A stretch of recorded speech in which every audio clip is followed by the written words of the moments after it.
એક શિબી રાજા હતા તે બહુ સત્વાજી હતા. પછી અગ્નિદેવ અને વરુણદેવ બેને વિચાર કર્યો કે શિબી રાજા બહુ સત્વાજી હશે, જે આપણે સંત થોડા હતા. એટલે અગ્નિદેવ અને વરુણદેવ,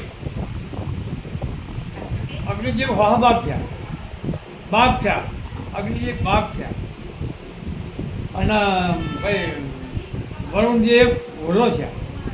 હોલો થઈને બે જણા પણ પેલા બાપ થયા છે અને હોલો થયો છે. હોલો મોર ઉડી જાય બાગ એમ કરતાં કરતાં કરતાં હોલો જઈને શિબી રાજાને ખોળામ બેઠો. એ શિબી રાજા મને કે ખોળામ લ્યો, મારા કાળ મને મારી નાખજે, આ બાગ મને મારી નાખશે. એટલે હું તો ના લઉં, પણ કે તમે આ હું તમારા હૈણે આવ્યો છે, તમે મને ખોળામ લ્યો. એમાં હળચડ કરતા હતા. પછી બાગ આવ્યો, ભાઈ કે મારો મને શિકાર આપજો, લગન મારો શિકાર આવ્યો.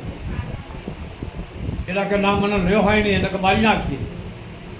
પછી એમ કરતાં કરતાં કરતાં ખોળામાં બેસી ગયા કે હું ઉડે નહીં, કે મને બચાવો. પછી એમની હૈણે લીધા. બાગ કે મને આપી દો, કે મારો શિકાર મને આપી દો. કે ના, મારા હૈણે હું નહીં આવું. તો તમે કોઈ હું લાઈને આવું, પણ શિકાર હું નહીં આવું, બોલો મને આજ દો, કે એ કંઈ કોને કર્યું. એટલે બધા શિબી રાજે એ ગુલામ ના આવ્યો એટલે બધા ભાઈ બાપ દીધું કે એમના ભાર મને આલો. એટલે મોચ લઈને આવ્યું કે આ તો મોચ છે નહીં, કે કારણ એ મો નહીં કે તમારે આલવું હોય તો તમારા શરીરનું ભાર આલો. એટલે શિબી રાજા પછી કંપલ લાયા, કટાર લાયા અને કંપલ લાયા. પછી બેલ્યું હોલાર બેહાડ્યો કે હોલાર ભાર મને આલો. પછી શિબી રાજા બધું મોહ વાડી મેળવા માંડ્યા, પણ હોલો ઊંચો ના થયો. આખું બધું આખા શરીરનું મોહ વાટી નાખ્યું, તોય પણ પેલું તાજું ઊંચું નાખ્યું કે હવે કારણ મારા પાસે મોહ નહીં, કે હવે કારણ શું કરું, કે માથું કાપીને મેલું માથું તારે વજન થા. તો જ કટાર લીધો શિબી રાજે, કટાર લીધો એટલે પછી સીધા જતો વળી સીધા જ પછી હાથ ઝાડી લીધો. અગ્નિદેવ હાથ ઝાડ્યો.